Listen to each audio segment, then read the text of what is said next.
This week on Irish Bandit Revolution, I count down my 5 favorite underrated kids shows, or shows that I feel are completely underrated that get overlooked by some of the bigger shows like Transformers, He-Man, yada yada yada. We're going to count them down today. I'm going to let you know what my favorite underrated kids show is. Irish Bandit Revolution begins now.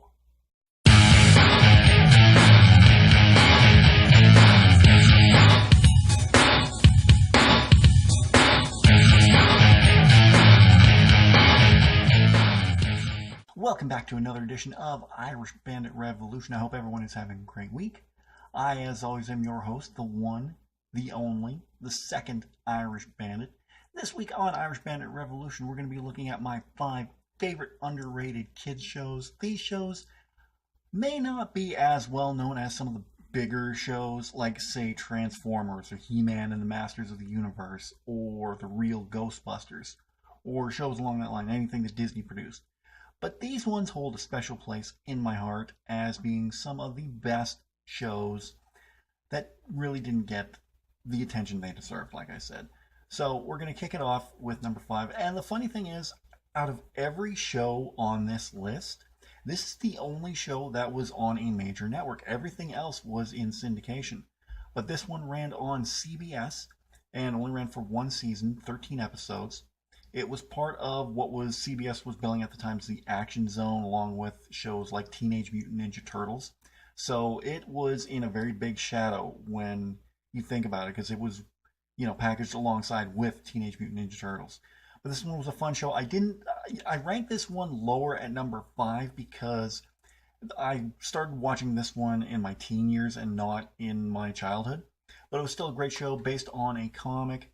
I really never saw it on CBS, but I did see it once on the USA channel, and then Teletoon in Canada started running episodes of it late at night for some reason, even though it is technically a kids show. But coming in at number 5 is Wildcats.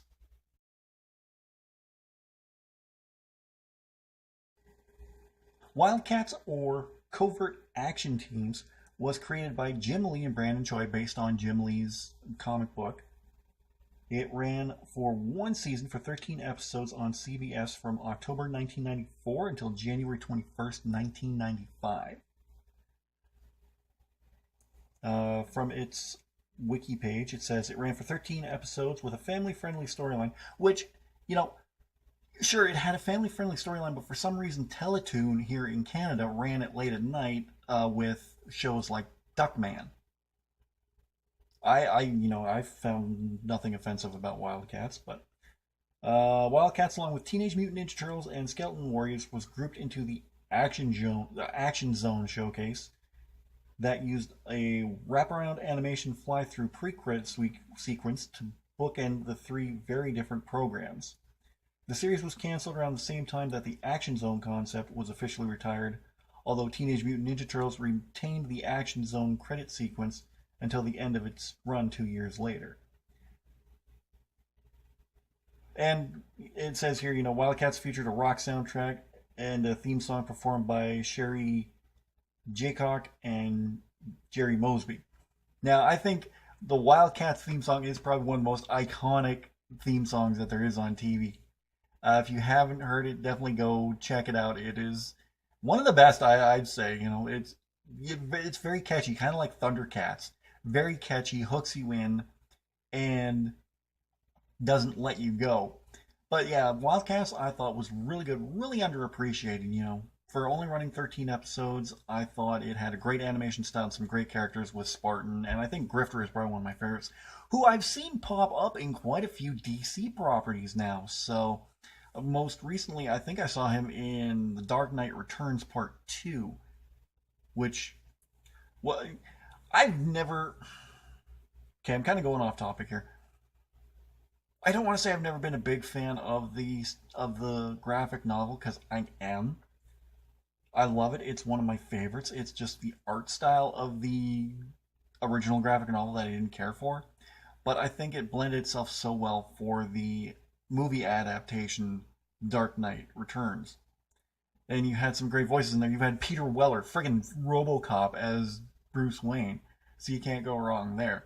But it was kind of jarring to see Grifter just pop up all of a sudden. Like, wait a minute, he's from a completely different property. I don't think he's from DC. I don't think Wildcats was DC.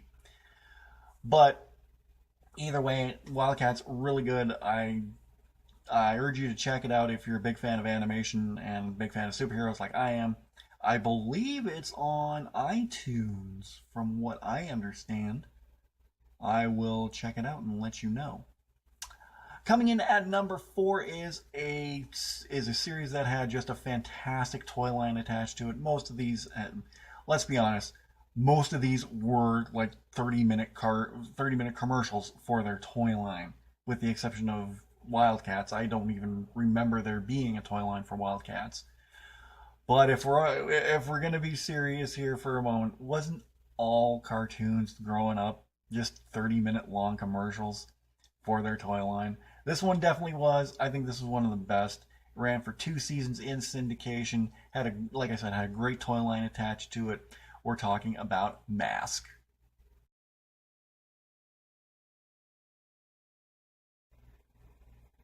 Mask ran for 2 seasons, totaling 75 episodes from September 30th, 1985 to November 26th, 1986.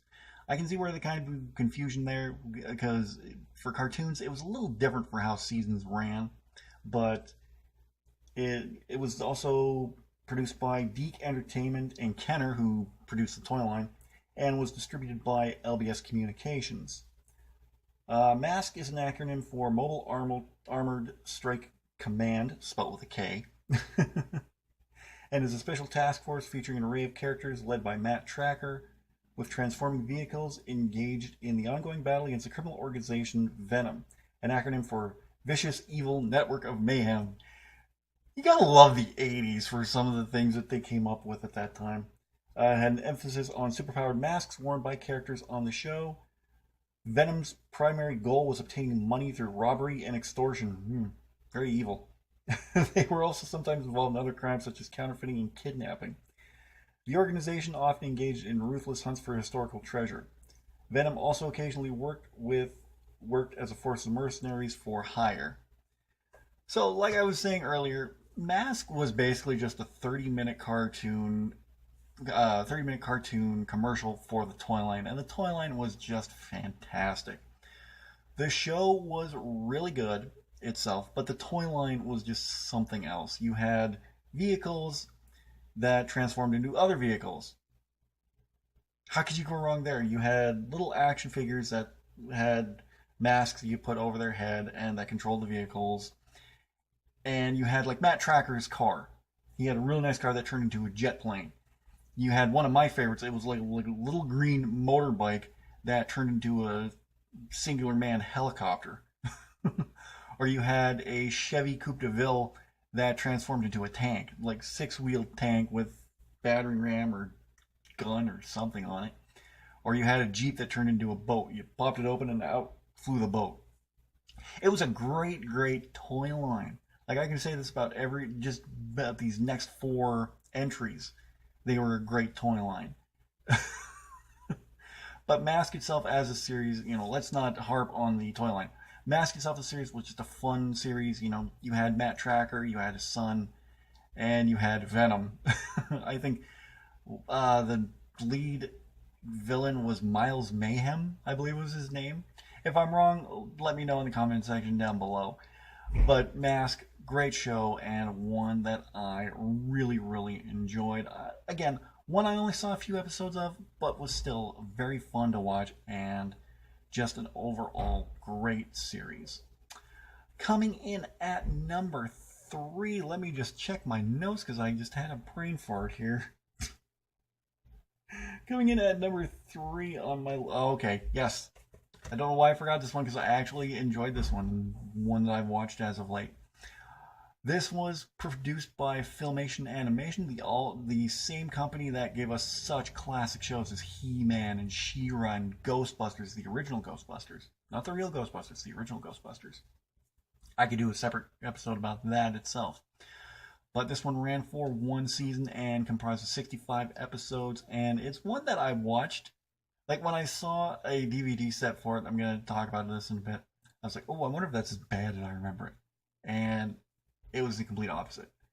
Coming in at number 3 is just a great series, outer space western, I guess you could call it, in Brave Star.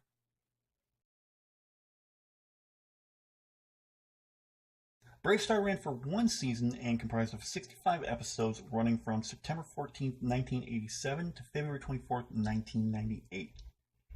Its production company was Filmation Animation, like I said, the same people who gave us He-Man, She-Ra, Ghostbusters, and a whole bunch of other great animated features.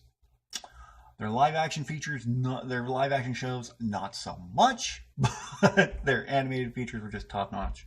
I still say to this day, Lou Scheimer, who was also the executive producer, was way ahead of his time. The idea for Brave Star began with Tex Hex, his chief adversary.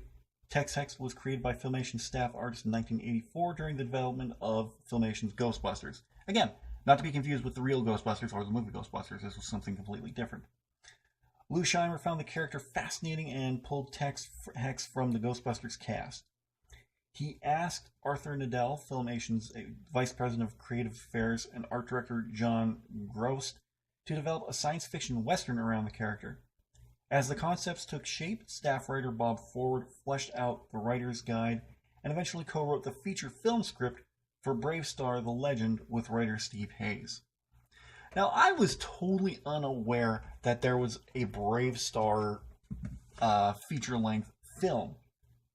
But it's included on this great set. The Best of Brave Star includes the feature-length film Brave Star: The Legend. And it was funny because when I saw this at the store, it was only for like $2.99, I think it was. And I was like, oh, I wonder if Brave Star is as bad as I remember it being. Then I bought it. Then I brought it home. And then I watched it because it includes 5 episodes. And I was like, okay, I was totally wrong. This isn't as bad as I remember. This is actually really good and dealt with some really heavy topics for kids in the 80s. One of the episodes, I think it's called The Price? I think that's the one I'm thinking of. There it is. We'll show you the poster for the movie here in a second. Written by Bob Forward. A young boy, Jay, meets a dingo that deals in an insidious drug called Spin. He finds himself becoming an addict, loses friends. Okay, yeah, that's the episode that I was thinking of, because, wow, they did a drug episode, and it was probably one of the best ones that I've ever seen. Like, it dealt with it in a kind of I don't want to say a grown-up way, because, this is a kid's show, but they actually had the kid die of a drug overdose. That's something you don't see in kids' shows very often. And I think it's a topic that really need to be dealt with. But here's the poster for Brave Star: The Legend, or Brave Star: The Movie. And I watched that and I was actually really impressed by it. And then you see here on the back you have all the Filmation characters. He-Man, She-Ra, Skeletor, Tex Hex, somebody from Ghostbusters, I don't remember his name.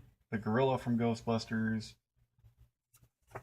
So, Brave Star, I would rank Brave Star really up there with the likes of He-Man and She-Ra. I thought it was very, very well done. Some great voice acting by the likes of Pat Fraley, who did the voice of Brave Star. He was always known as kind of the secondary guy. He provided the voice of Krang in Teenage Mutant Ninja Turtles. So for him to get the starring role as the main character was a big deal for him. But Brave Star, yeah, is definitely one of Filmation's best. Coming in at number 2 is actually our first and only live action series. It wasn't a cartoon, but it had a great concept behind it, and again, just an ahead of its time toy line.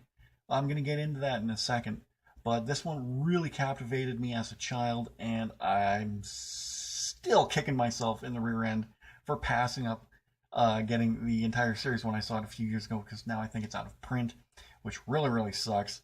But it's something that I really enjoyed, and something I got into from being a Pepsi drinker. They had a contest going with it. But this was a great series, and just phenomenal, ahead of its time stuff in Captain Power and the Soldiers of the Future.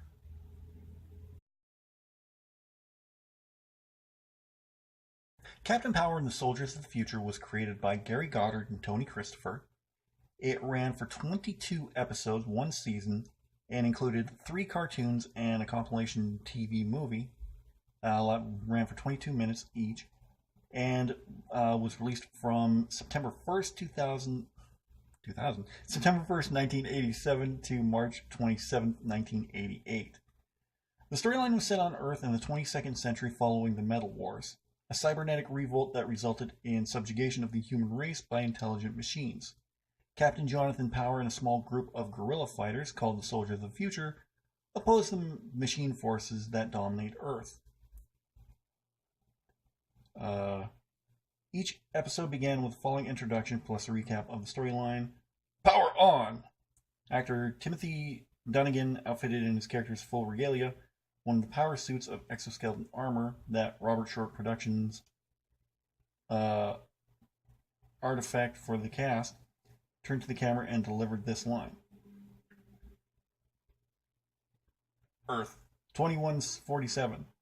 The legacy of the Metal Wars, where man fought machine and machine won. Biodreads, monstrous creations that hunt down human survivors and digitize them. Volcania, center of the Biodread Empire, stronghold and fortress of Lord Dread, feared ruler of this new order.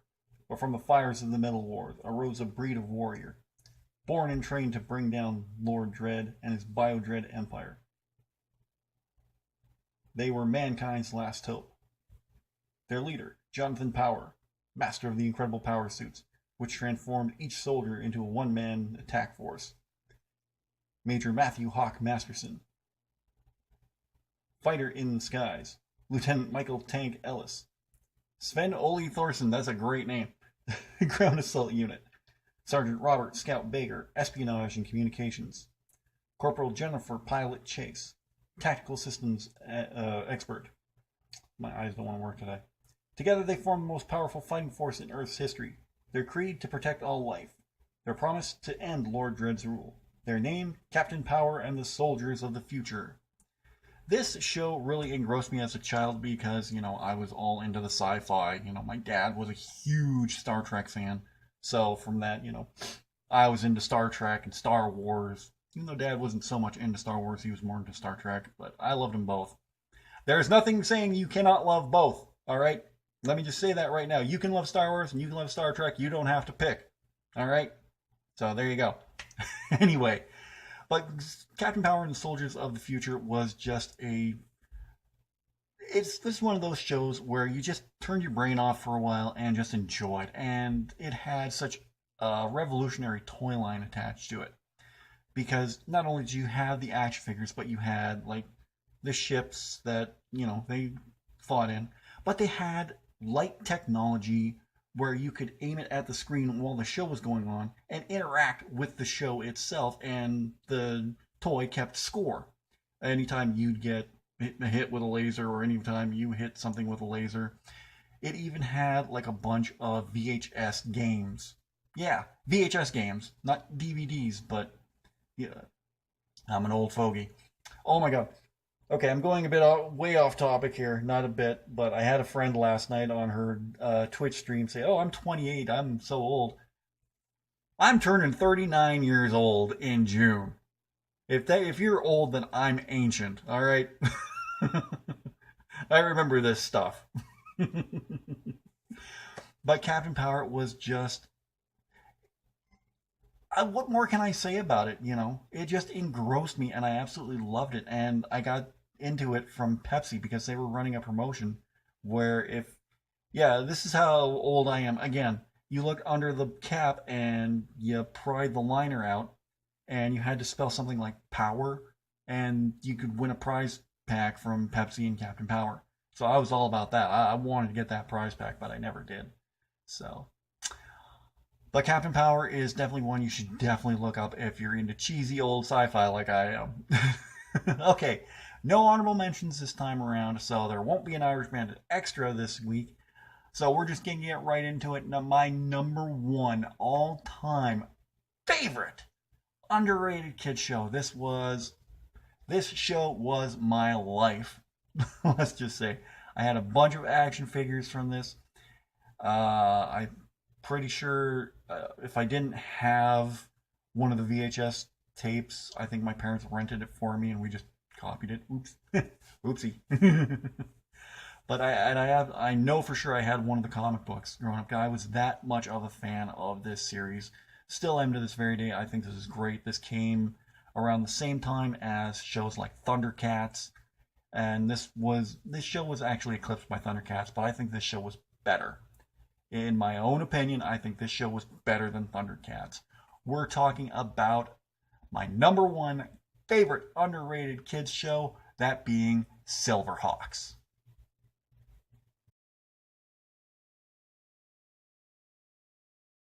Silverhawks was created and directed by the team of Arthur Rankin Jr. and Jules Bass, the same people known for all the animated Christmas specials like Rudolph the Red-Nosed Reindeer, Santa Claus is Coming to Town, Year Without Santa, Frosty the Snowman, all those great Christmas classics. It ran for 65 episodes, 23 minutes each. Ran for one season from September 8th of 1986 all the way to December 5th of the very same year. And had some very legendary voice cast members, including the great Larry Kenney, who also voiced Lion-O in Thundercats. As was the case with Thundercats, there was also a Silverhawks comic book series that was published by then Marvel Comics imprint Star Comics. Currently Warner Brothers, which purchased Lorimar and Telepictures in 1989, owns the rights to Silverhawks and other TV series made by Lorimar and or Telepictures. Rankin and Bass followed up their successful Thundercats series with a series about a team of human heroes in the 29th century who were given metal bodies and hawk wings to stop organized crime in the galaxy of Limbo. Silverhawks featured many of the same voice actors who would work on Thundercats, including Larry Kenney, Peter Newman, Earl Hammond, Doug Priest, and Bob McFadden. Launching from their satellite base, Hawk Haven, the Silverhawks flew into battle 5 days a week for one season.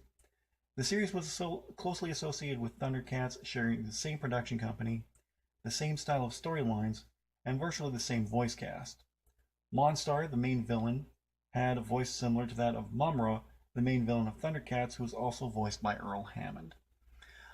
I thought Silverhawks was the you-know-what back in 1986. Everything had to be about Thundercats for me. I had Thundercats action figures. I had I had Quicksilver, the Copper Kid, until my dog chewed it up. I had Bluegrass, who was by far my favorite character. Something about him, I think it was the fact he was a musician and he had a mohawk, he wore a cowboy hat. And he was the only Silverhawk member who didn't have the wings that came out. He flew around their ship Mirage. He was my favorite. Then I had a bunch of the bad guys, like Monstar, like Buzzsaw. Actually, I think those were the only two bad guys that I had, now that I think about it. Yeah, I think so.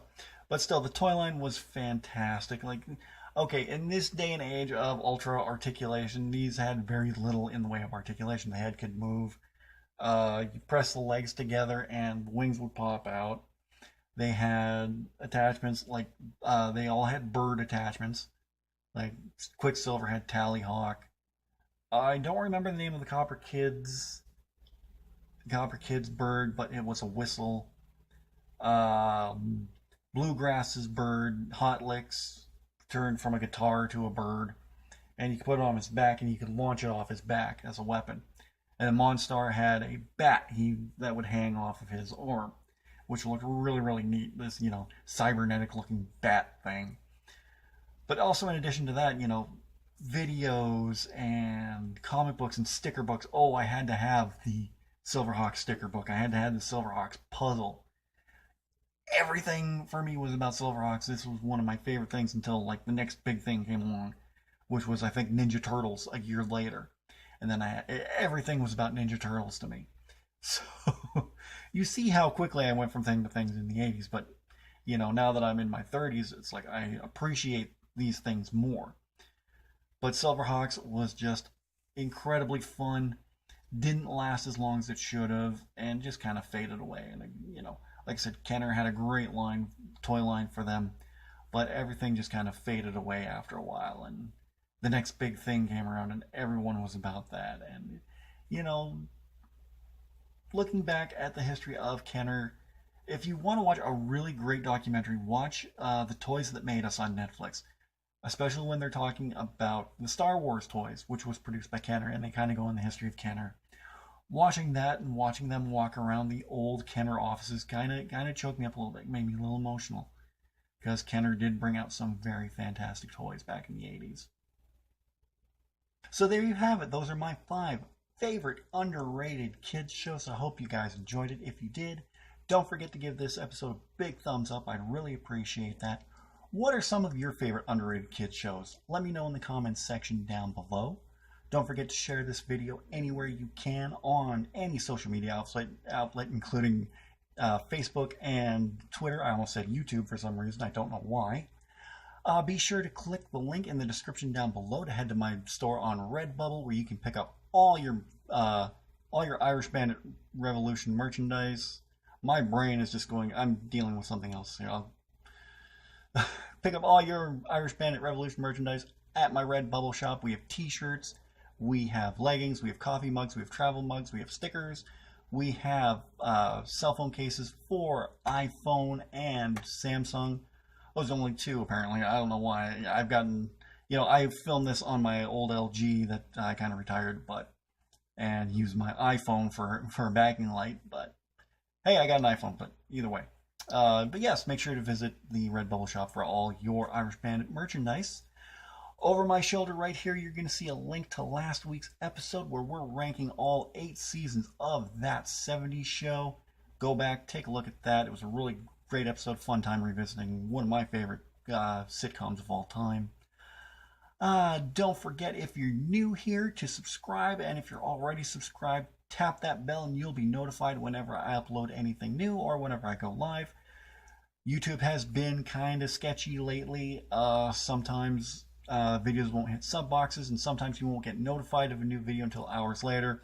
But hang in there, persist, and you will be rewarded with some very good Irish Bandit content.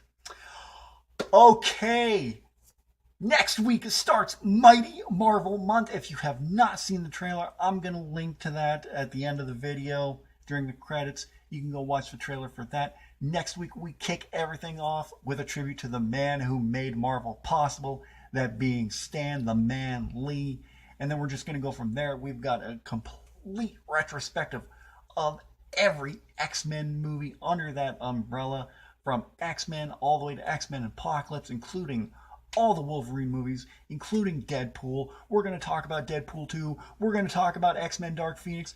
It's going to be such a great 3 weeks for that. Yes, it's going to be a 3-week long retrospective of all those movies, and so much more coming up in the next few weeks as Mighty Marvel Month rolls on. I cannot wait. Guys, have a great week, and I will see you again next week for the beginning of Mighty Marvel Month. In the words of Stan the Man Lee, Excelsior. I'm the Bandit, and I'm out of here. Take care, guys.